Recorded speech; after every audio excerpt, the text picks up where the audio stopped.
Jablam Hockey, folks. I'm your host, Peter Bojaranov. You can follow me on Twitter at Russian98, and you can follow the show on Twitter at Jablam Hockey.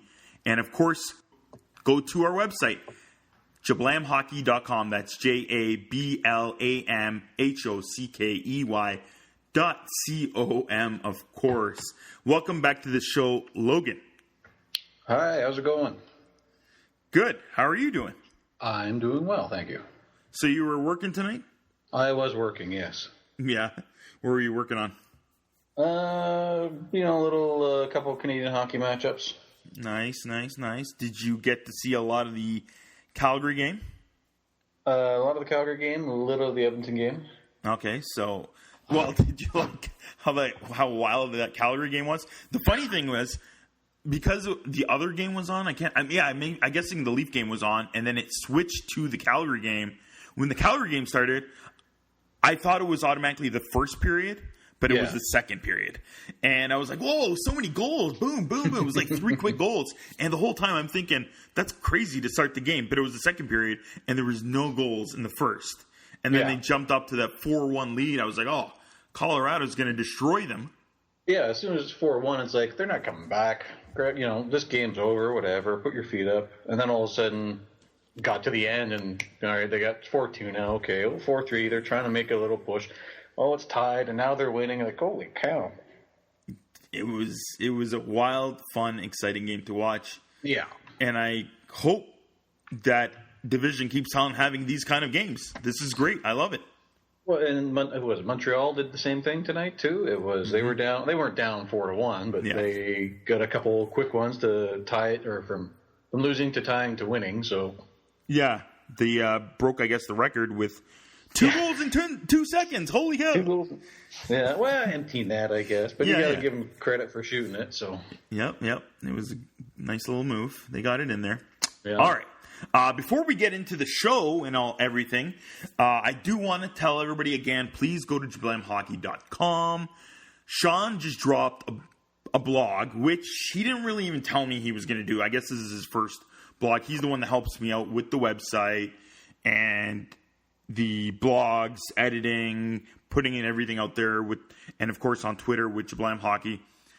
He decided to take my predictions blogs that I wrote at the beginning of the season, and I wrote breakout players for every single team. So he went out on fantasy hockey, just joined a random league, and he just drafted all the breakout players I had.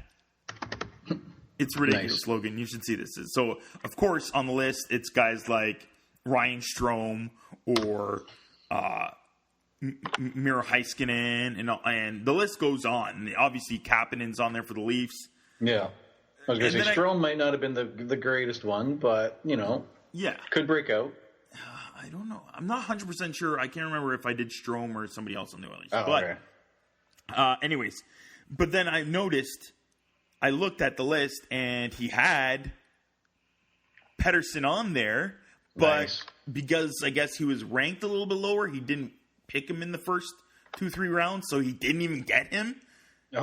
Oh my goodness. Like, out of all guys, like, he didn't obviously listen to maybe the first podcast and know that I really was big on Pettersson too, because obviously he is that good.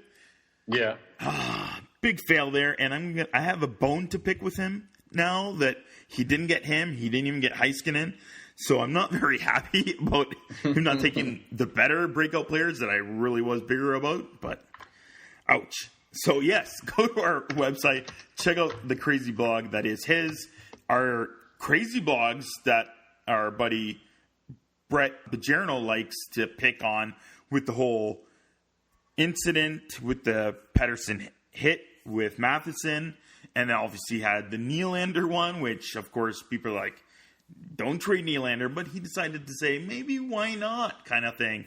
Yeah. So that's on there too. And of course, if you want to follow our podcast, you can go to Stitcher, you can go to iTunes. If you're on our website, you click on the overtime along the banner, and in the top left, once you're on the overtime page, we have some cool facts, our recent tweets, recent polls, everything on there. I'll be picking a new Jablam Junior Hockey Player of the Month for October this week. That'll be on there. But of course, you can click subscribe to iTunes on there. You can do that, or if you're on iTunes, you can type in Jablam Hockey. Once you're there, you can subscribe to us. It's right under the logo. Or if you click on rating and reviews, please click and write a review or rate us. Or if you go on Twitter or even on our Facebook group, which we have one, you can leave comments. You can rate us or just say what you like about the show, what you don't like about the show. Or you can talk about or leave comments what you thought about our show. Do that. Logan, what's your Twitter account again? At Hoagie99.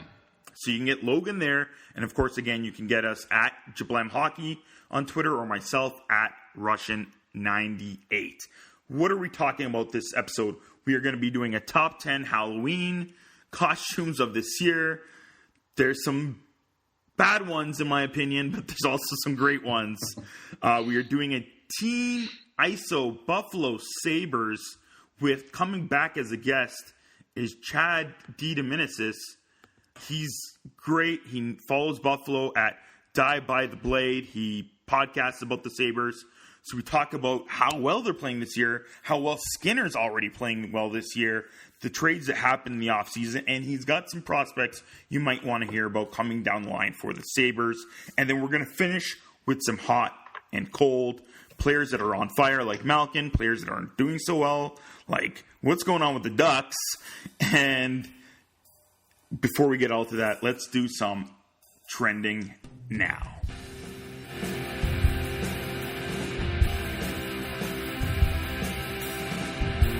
Have you been hearing about what's going on in Boston, Logan? I heard there's a big parade. Yes. You know what? A long time ago, before there was the Toronto Raptors, I was little Peter, and he was a big Celtics fan. I loved the Celtics, and I would like Larry Bird when I was a little tiny kid. I don't know how. I was really young. But I liked him. I liked three-point shooters, too. So I'd like three-point shooters growing up, like Paige Stojakovic, Reggie Miller, so on and so forth. But I liked the Boston teams and cities just because I like the Celtics. So congratulations to the Boston Red Sox on winning the World Series. They played well. Yeah. And Toronto can legitimately say they had a legit World Series MVP on their roster. Yeah. That was... And when he was with the Blue Jays, Mr. Steve Pearce, yes, he was amazing. What was it, last year when he hit two Grand Slam winning game-winning home runs to win the game? It was outstanding. In 1 week. In one week, two Grand Slams. Oh, my God. Walk-off Grand Slams. That's ridiculous. So everybody in Toronto fell in love with Pearce that week. Yes. It was insane. And then to lose him in a trade, some people didn't like, obviously. But again, Pearce was that guy that came in and out of the lineup, but he was very clutch. It was very obvious that he was a clutch player, and he was very clutch again for the Red Sox this postseason. Yes. He definitely proved that. Yeah. So they were unbeatable this year. I even called them to win just after the halfway point of the season. I was like, these guys are just too good. They outwork the opposition, and they have talent. They're just too strong. But so, did you see the parade? I seen a couple videos. Yeah. Yeah, that was interesting, to say the least. So I don't expect much less from Boston fans. Honestly. Yeah. Well, it's a bit of a tradition. They have the parade. Everybody comes out, and then they toss beers in the parade at the players. So it's not that uncommon that they do that. Like last year, Gronk made a great catch. He jumped out, caught it. He tossed it down, and then, like, drinking-wise. And then he spiked it. It was badass. It's Gronk. It's pretty cool. This time around, it wasn't so cool. Manager Cora got hit. He didn't like it. Mookie Betts got almost hit twice, I think. And the best was when somebody nailed the trophy and, like, destroyed the trophy almost. I think 1.5 of the pennants, like, fell off of it. Yeah. Oh, my goodness. So, again, go to our website, jablamhockey.com. All of our trending now stuff and everything else we talk about are on our website on our episode page under our game notes. This is one of the videos that we've linked to the YouTube page about all this. Oh, my God. It was on Inside Edition. Oh, my goodness. But, that, I hate when people compare other sports to other sports. Oh, hockey players are tougher. Oh, we're cooler than you. Every sport is very different, but one thing I will say, I do love the Stanley Cup. I love it. It looks good, and it's tough. If you throw a beer at it, it won't break. Not on the first beer anyways, no. People drink beers out of it. I don't know how many other cups you can do that, but you can do that. It's a very, very family cup. You can have cereal in it if you want, but you can also down some badass beers too. Yes. It is the best trophy, I believe, as well, because you got to have two hands to hold it up. There's some weight there. You got to pass it off. Like the World Series one does seem a bit, I don't want to say dainty, but damageable, easily damageable. Mm-hmm. And with a bunch of with a clubhouse full of guys, that's going to happen.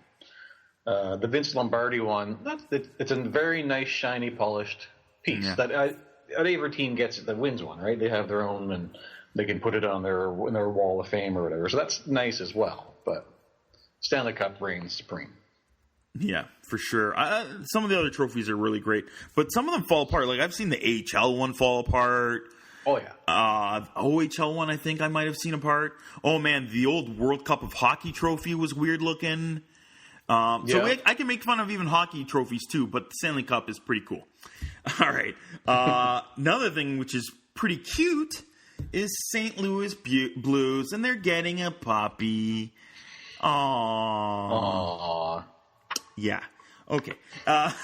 So it is pretty cool, actually, because they're trying to adopt a front office puppet, and for community-wise, they're using it to train as a future assistant dog, which is great. A dog that's going to assist people that need them in the future. That's pretty cool. And then also online, and what's trending is they've asked people, and you can go on before November 8th, and you can submit a name. And I really liked some of the different ones that people have been tweeting. I think there's one like Clues, as in Blues Clues. There's like Grant Fur. There's Bernie Fur Doggo. It's pretty cool. And then of course there's Stanley. So if they don't get to lift up one of the cups, they at least get to lift up Stanley. Yeah, it's true. They get to pick up after Stanley. And of course, a badass name, it would be Cujo. I really like the Cujo suggestion. Cujo does seem to fit. Yeah, it fits probably the best. So I like that one the most. So Puppy Angelo, or I was trying to think of something for Maroon, but yeah, St. Louis big type goon guy. Maroon. Yeah. Yeah. So I don't know if their attendant purpose is helping the community, but maybe the team's not playing so well, so maybe they're just trying to wag the dog. Oh, maybe they need to put him in net too. All right, before we go on to the top 10 Halloween costumes, one more thing that's trending now, and of course it's on our website. It's the Maple Leafs inflatable Carlton scaring the Maple Leafs players, and this is just hilarious. You checked out the video, right, Logan? I did check out the video, yeah. There's 2 minutes of glory, actually. Another good Halloween thing. I like that the Maple Leafs did this. You stay till the end to hear Matthews' reaction. That's kind of mean doing it to the injured guy, but... Yeah. You know, he's going to pull a muscle in his other shoulder. Yeah, and there's one guy that comes back and kicks Carlton in the shins. I don't know who was that. Was that Shanahan? Maybe. I don't know. But yes. Tackled by Dubas. That would have been good.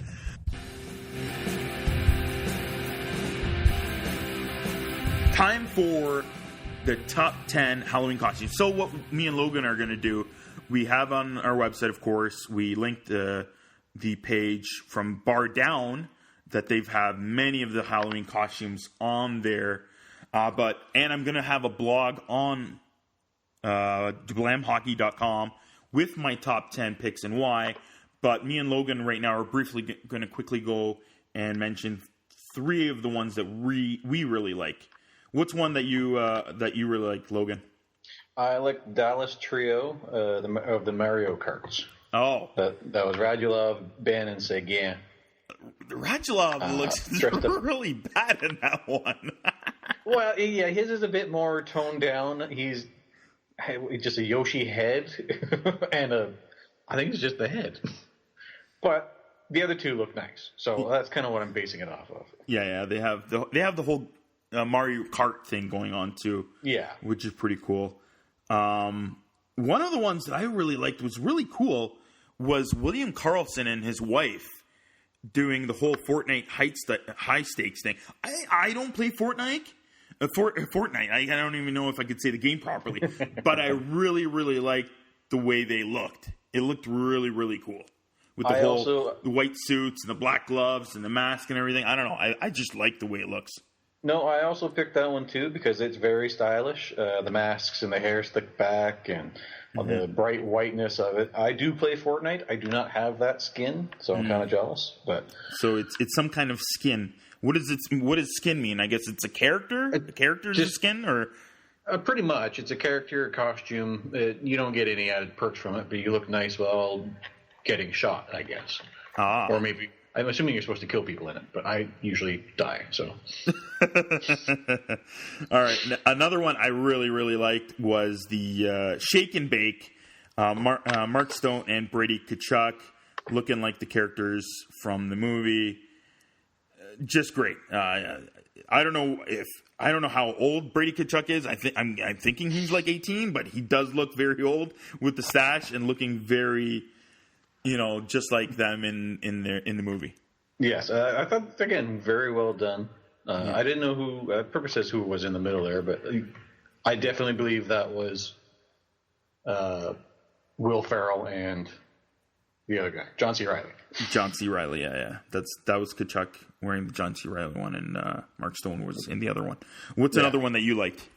I had, what did I have? Oh, Ben Bishop as the Beast from Beauty and the Beast, not even like an X-Men Beast. I don't really know why I like that. It just, I think it's the close-up image, actually. From afar, he looks nice. And then when you get close, he looks horrendously beast-like. Yeah. Almost like the Edmonton Oilers mascot Hunter there, where it's from a distance it looks cartoony. Up close, it's not.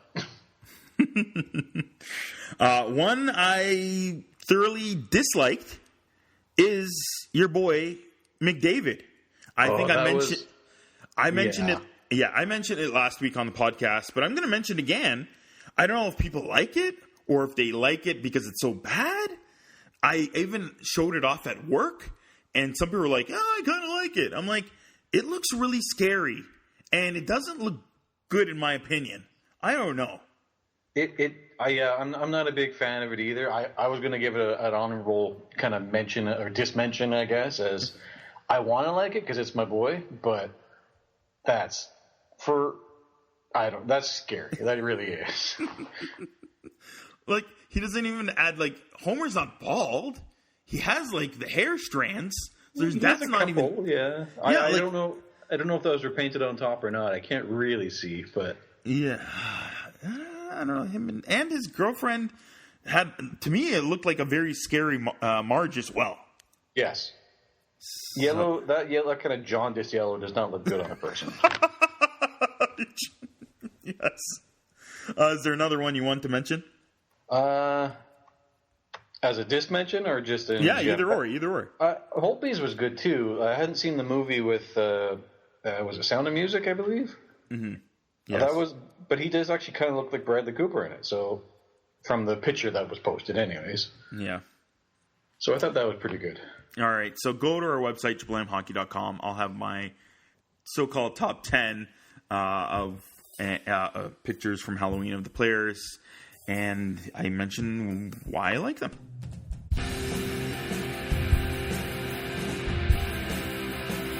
It's time for some Team ISO, and of course it's when we go into the blogospheres and get a better view of that specific team. And this week we are Team ISOing the Buffalo Sabres, and we got guests back on the show, Chad DeDominicis. He's the managing editor for SB Nation's Die by the Blade, and of course co-host for Die by the Blade Hockey. You can follow him on Twitter at CM DeDominicis. That's at CMDEDOMINICIS. And of course, Die by the Blade. Welcome back to the show, Chad. Hey, thanks for having me. Now you know how I feel when people ask me the last name. I have to spell it every single day in my life. So that's how I feel now. A lot of I's in there, and yeah, it's good. Yeah, saying that I got a long name too, but right. Yeah, that's the way it goes. You're driving on the way home. How bad is the weather out there? I guess you can call it bad. All it is just rain. Like I told you before we started, I think it's rained here 17 of the last 18 days. So it's just wet. We got flood warnings and everything. So it's awesome, that kind of stuff. Yeah, it's raining here all the time too in Toronto.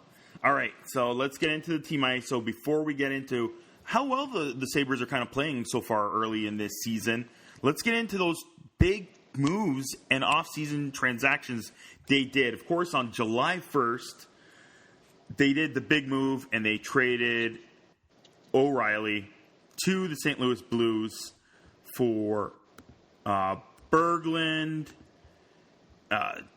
Vladimir Sobotka, and they picked up Tage Thompson, a great prospect, 2019 first-round draft pick, and a second-round draft pick in 2021, all for Ryan O'Reilly.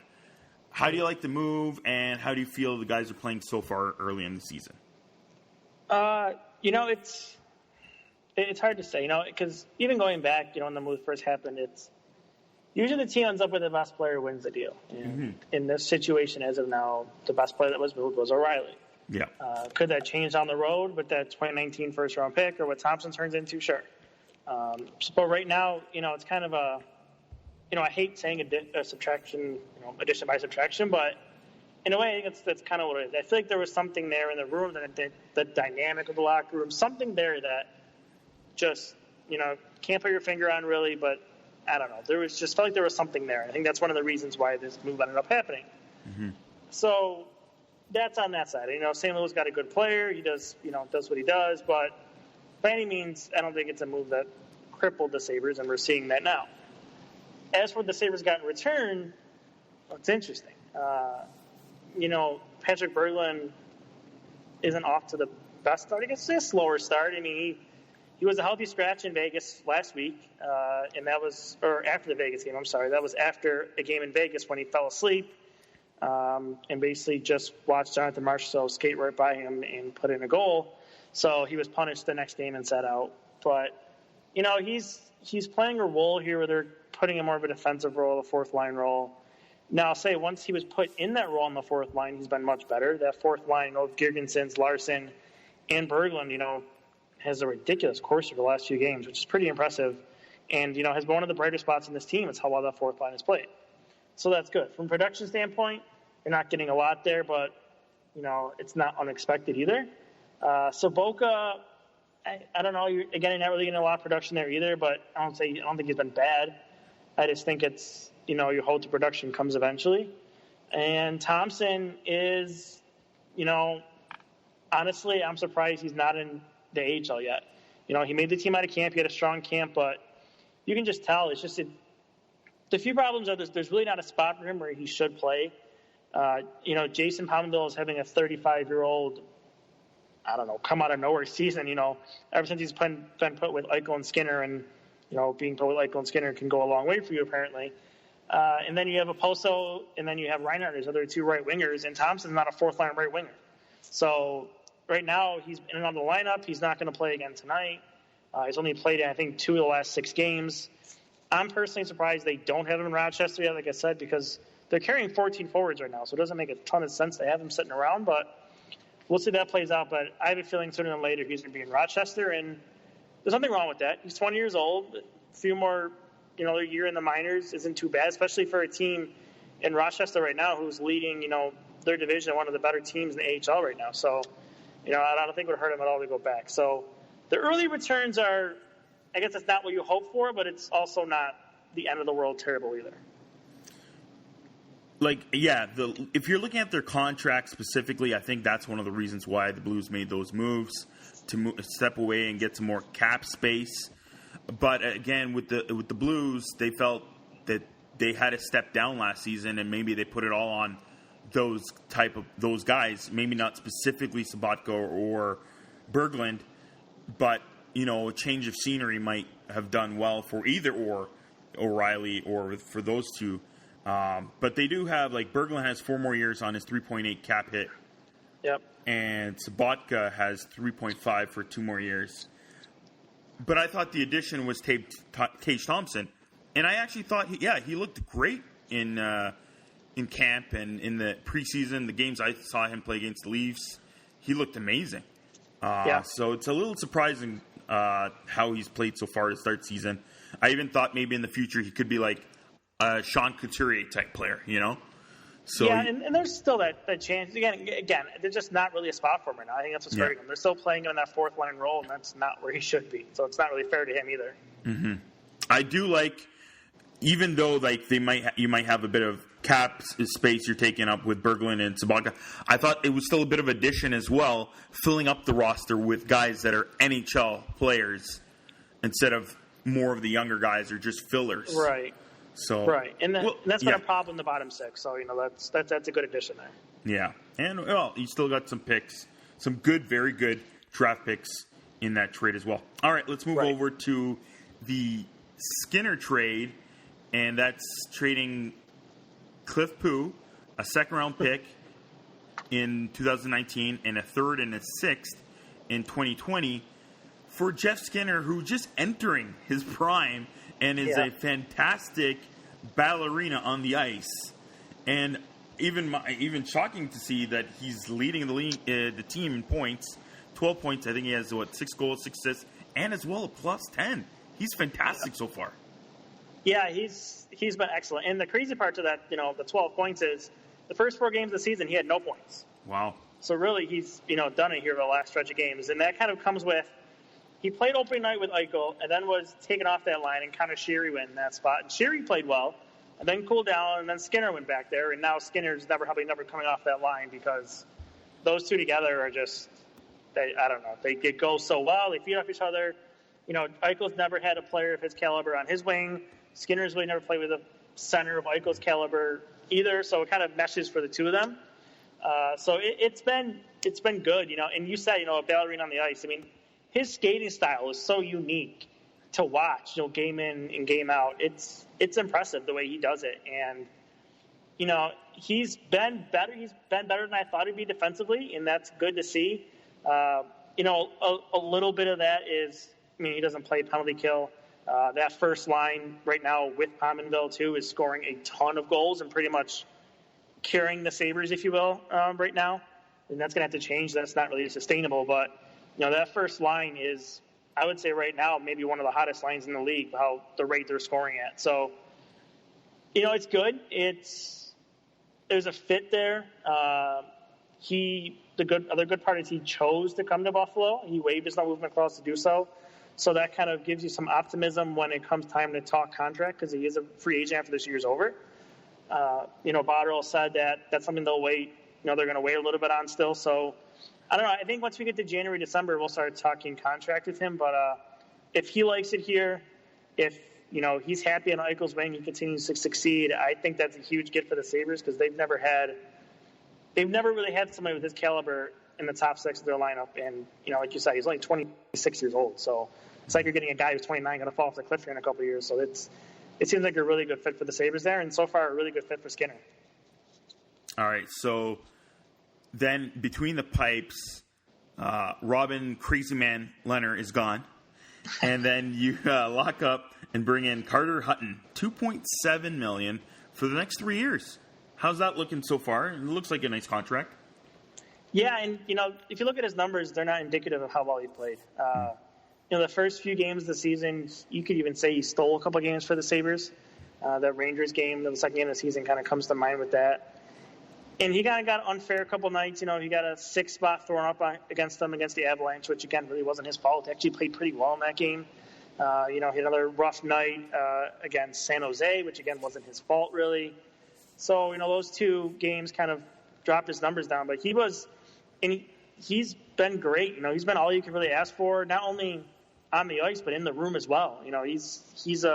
He came over with the reputation of a good locker room guy, and, he's a 3-year contract, but, Linus Ullmark is the Sabres goaltender of the future. And Ullmark has played pretty well in the few games he's got, but, Hutton's been a good mentor to him. He's been good in the room as a leader. And he almost stole another game for the Sabres against the Flames the other night. They're 55 seconds away from a 1-0 shutout win, but gave up the last goal and then lost in overtime. And overtime continues to be a mess for this team. But overall, you can't complain about that. He's going to be the guy this year. Probably goes 60-40 split with Ullmark. Maybe next year it's 50-50. In the 3rd year of his contract, it's going to be Ullmark's show. And I think it's kind of how the Sabres anticipated going. And Hutton understands that's his role. He knew that right when he got here.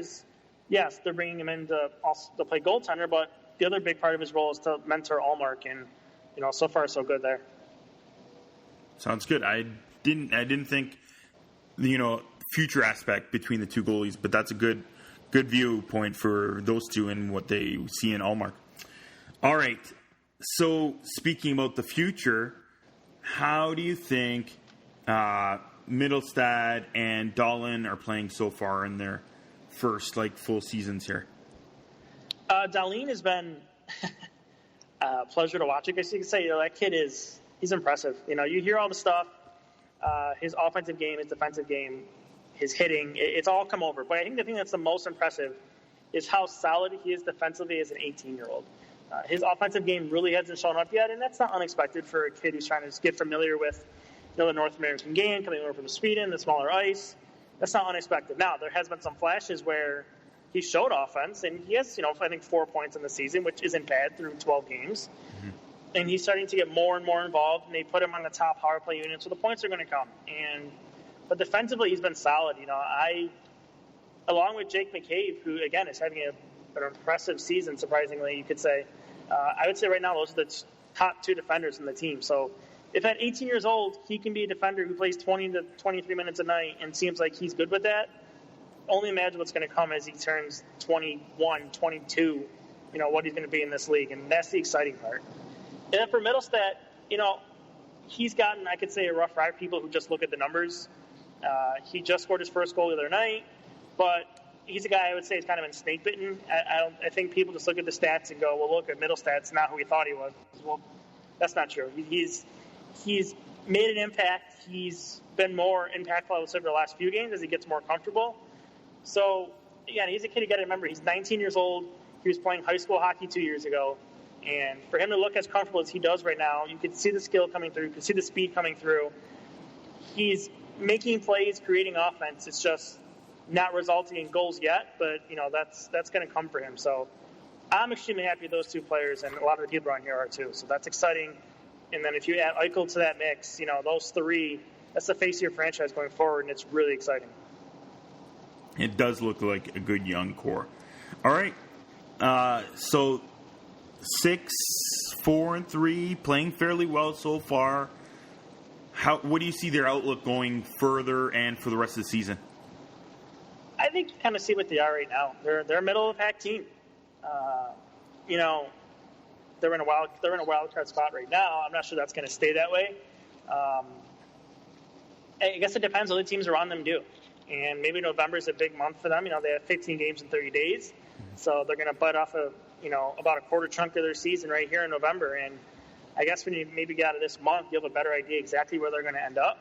But I think they're going to be around the middle of the pack team. And does that mean playoffs? I don't know. It depends. The Metro doesn't look as strong as it has been in past years, and Florida's off to a slow start again, and Detroit is what they are, and Ottawa's starting to revert back to being who they are. So that Atlantic division is pretty weak.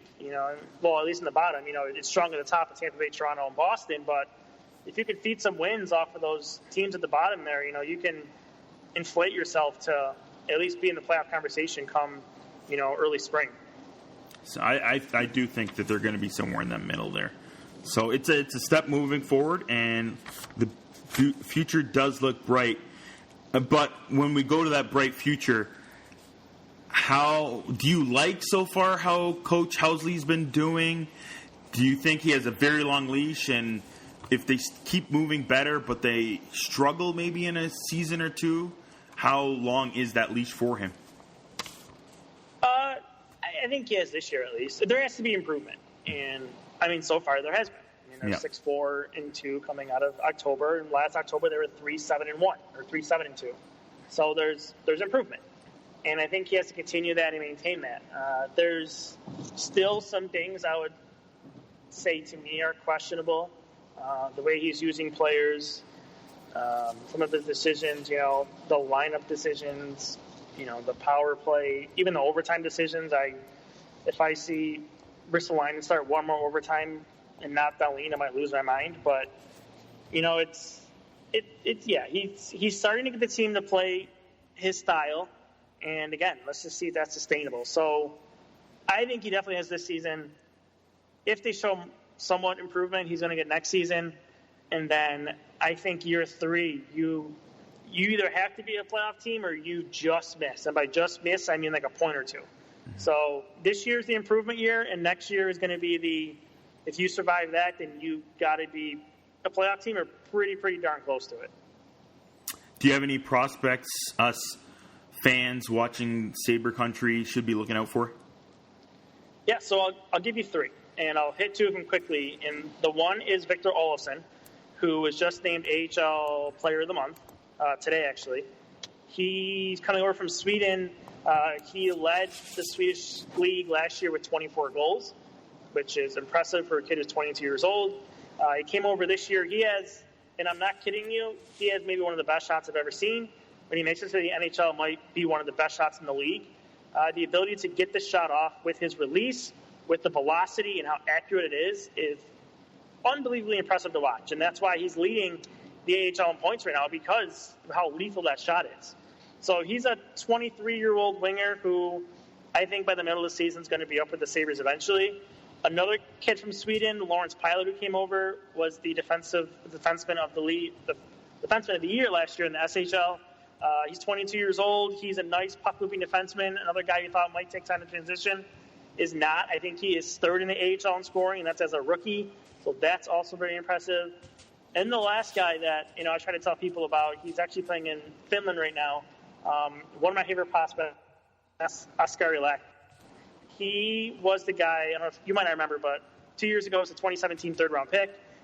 He wasn't even in Central Scouting's registry, so nobody knew who he was. He was way off the board, and he has developed into a really nice piece, a big offensive puck-moving defenseman.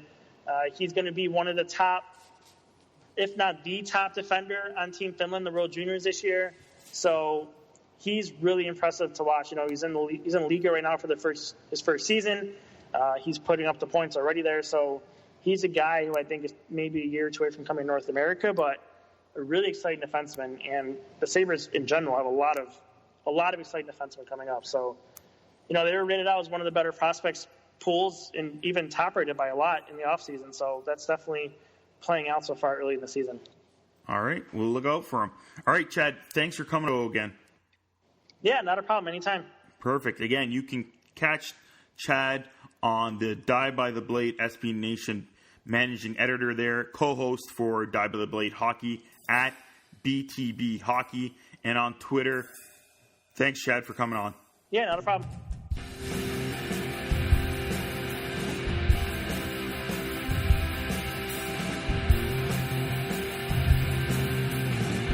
We're going to do some hot and cold, guys that are on fire, guys that aren't doing so well, and me and Logan are bantering about which ones we think are going to break out or break out of their scoring streaks, guess you could say. Yeah. Well, yeah, that's true. Something's going to break.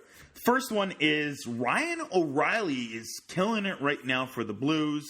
And, of course, Jeff Skinner, which I talked about with Chad doing the Team ISO Buffalo Sabres, is doing really well for them. Ryan O'Reilly has 10 points in 5 games, and Skinner has 10 points in 6 games. Logan, who do you got that won't get a point 2 straight games first? I want to say St. Louis. Mm-hmm. Only because they should be doing a lot better, and everything just isn't clicking at the same time, and then I kind of expect it all to kind of implode for a little bit. So you think Riley's going to get colder faster than Skinner? Yes. All right, I will take that. I think Skinner, I don't know what it is. I like Skinner, but I find he's a very streaky player. So once he cools down, like he's going to really cool down, I feel. Well, and I think, I want to say for Skinner, I think there's a few more talented players around him in Buffalo than the Blues have. Blues have a good veteran core and guys who's been around, but I don't know. It's just not, the names don't jump out to me as much, except for like Tarasenko. Mm-hmm. Yeah, and hey, O'Reilly gets to play with him, so. Yeah, well, that helps. Yeah. All right, the next one we got is Yevgeny Malkin versus Patrice Bergeron. These guys have been on fire to start the whole season pretty much. Malkin with 17 points in 9 games, and Bergeron with 19 points in 11 games. This is a tough one, but I'm going to go with Malkin slowing down just because of the duration of how good that line is with Bergeron, Marchand, and the guy that I've said will finish top 5 in the league in Pasternak. So I'm thinking Malkin cools down faster because of, again, for him, who he plays with. Yeah, I mean, I can see these guys not slowing down at all, honestly. Like, they could keep it up the entire year. I'll say Bergeron slows down because Boston doesn't really have that secondary scoring. Mm-hmm. And being relied upon too much to score usually kind of leads to a little bit of a drought. We'll see. I remember last year, the Bergeron line had not allowed a goal against 5-on-5 through half of the season. Yeah. Wow. That's crazy. All right. Yeah. They are crazy good, yes. Yeah. Thomas Greisch and how would you say Laurent Boisson. Laurent Boisson, both playing really well right now. Both pretty much the backups, you would say, for their teams? I wasn't sure if Grace was a backup or a 1B. Yeah. But Boisson's definitely the backup. Yeah. Former Oiler great. I call every former Oiler player. Yeah. But I guess it would be Boisson, only because I've seen him play at Edmonton, and Edmonton didn't re-sign him pretty much because they didn't want him, I guess. So maybe they saw something that Winnipeg didn't, except for the fact he keeps winning in Winnipeg. So that's a tough one too. I'm going to go with Greisch losing in the current streaks that they have because I'm expecting a little bit of a fall to grace for the Islanders, who, as I call him, no neck. Trotz is really doing well with the Islanders so far with how lean kind of the roster is. So good for him. But yeah. I don't know. I can't see the Islanders keeping this pace up, or at least in the short while. All right. And then we go to the cold players, which I'm very shocked to hear. Vincent Trocheck and Nicholas Backstrom, 0 points in 3 games. Who do you have getting their first point?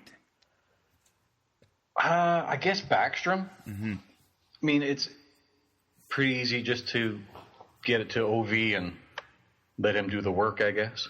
Yeah, but I'm guessing OV is playing more now with Kuznetsov, maybe? Yeah, that's kind of it. I haven't followed Washington too much, but I'm assuming there's a little bit of separation. Yeah, so I think that hurts. But they're both basically, top centers for their respective teams. So 3 games is not good if they're not getting any points in 3 games. So I'm expecting them both to score within the next game or 2 for sure. Yeah. I'm going to go with Backstrom as well, just because I'm not expecting Florida to score that many goals as much as Washington does. All right, long slumps. Then there's Tanner Pearson and your boy Ryan Strome. 0 points for Pearson and 11 and 0 and 12 for Stromer. I gotta hope Strome breaks out of it. That's my only. That's what I'm going with. And Oilers seem to be getting a bit more balanced scoring nowadays. Yeah, and So and the Oilers played pretty good the last little while, eh? they've been picking it up ever since the coach almost got fired in Game 3 of the season against New York. But yeah, and then you're like, all right, there's rumors, and they're gonna trade Kazian, and then boom, Kazian starts playing better. Just start throwing out rumors that guys are want to leave or get traded, and maybe they'll all start playing well. maybe that's the way the Oilers media does it, I believe. Yeah, that's the way to do it, I guess. I'm going to go with Tanner Pearson. He has a history of having good streaks and producing good numbers. I don't know where he is in the lineup. I'm guessing he's not getting big minutes now with the Kopitar and stuff, so maybe that's why he's not putting up a lot of points. But he's going to break out soon. And then last but not least, the Ducks. They're just not putting up many points at all. 0 points in 7 games for Ryan Kessler, for Andrew Cogliano, and Brian Gibbons hasn't had a point in 10 games. Ouch. I guess I'm going to have to go with Kessler. He's not one to just kind of dick around on the ice, I guess. Like he'll want to drive that net and knock something in, whether it's a goaltender or a puck, sooner than later. So, yeah, Kessler's getting a little long in the tooth a bit, so he is slowing down. Yeah. So it's. I think it's almost a toss-up between the 3. They all have to step it up. Yes. Can't rely on everything with the younger guys or Getzlaf. So I'm going to go with Cogliano. He might be a bit of a longer shot, but I do like him producing a little bit more. Former Oiler great. Guys. Yeah, another Oiler great. Cool. And that's it for this week's Jablam Hockey. Again, go on our website, jablamhockey.com. You can see all the stuff that we talked about in the show, all the trending now. We had the Team ISO with Chad talking Buffalo Sabres. And you can follow us on Twitter at Jablam Hockey. You can follow myself at Russian98. Logan, you can follow yourself where? At Hoagie99. Again, thanks, Logan, for coming.